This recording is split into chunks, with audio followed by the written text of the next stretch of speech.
തന്ത്രിക്ക് ഏതെങ്കിലും വിധത്തിലുള്ള പണം ലഭിച്ചിട്ടുണ്ടോ?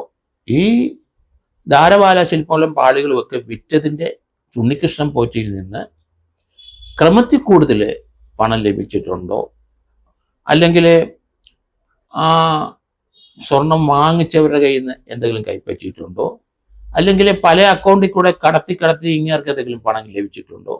പക്ഷേ ഞാൻ മനസ്സിലാക്കുന്നത് കണ്ഠരർ രാജീവ് അദ്ദേഹത്തിന് ശബരിമലയിൽ നിന്ന് ശമ്പളം പോലെ പൂജയ്ക്കും മറ്റും കൊടുക്കുന്നു.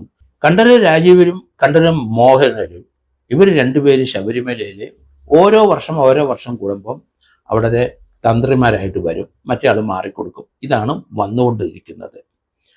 വർഷങ്ങളായിട്ട് ഇങ്ങനെയാണ് നടക്കുന്നത്. 2018 മുതലും ഇങ്ങനെ തന്നെയാണ് നടക്കുന്നത്. അപ്പോൾ അതുകൊണ്ട് അവർക്ക് ഈ സ്വർണ്ണക്കടത്തിനകത്ത് എന്തെങ്കിലും റോൾ ഉണ്ടോ? ഉണ്ടെങ്കിൽ അതിലെന്തെങ്കിലും കമ്മീഷൻ വാങ്ങിച്ചിട്ടുണ്ടോ? പക്ഷെ അങ്ങേര് അറിഞ്ഞ് അവിടുന്ന് ഇത് കൈമാറ്റം ചെയ്തു എന്ന് പറയാനൊക്കില്ല. നട അടച്ച ശേഷം ആയിരിക്കണം അവർ അത് തട്ടിക്കൊണ്ട് പോയത്. അതവിടെ സെക്യൂരിറ്റി ഉണ്ട്, അവിടെ സ്പെഷ്യൽ ഓഫീസറുണ്ട്, അവിടെ ദേവസ്വം ബോർഡ് പ്രസിഡന്റ് ഉണ്ട്, ദേവസ്വം ബോർഡ് മെമ്പേഴ്സ് ഉണ്ട്. അവരുടെ ചുമതലയാണ് ശബരിമല അയ്യപ്പൻ്റെ അവിടെ പ്രൊട്ടക്റ്റ് ചെയ്യേണ്ടതും അവിടെ സെക്യൂരിറ്റിയുടെ കാര്യങ്ങൾ.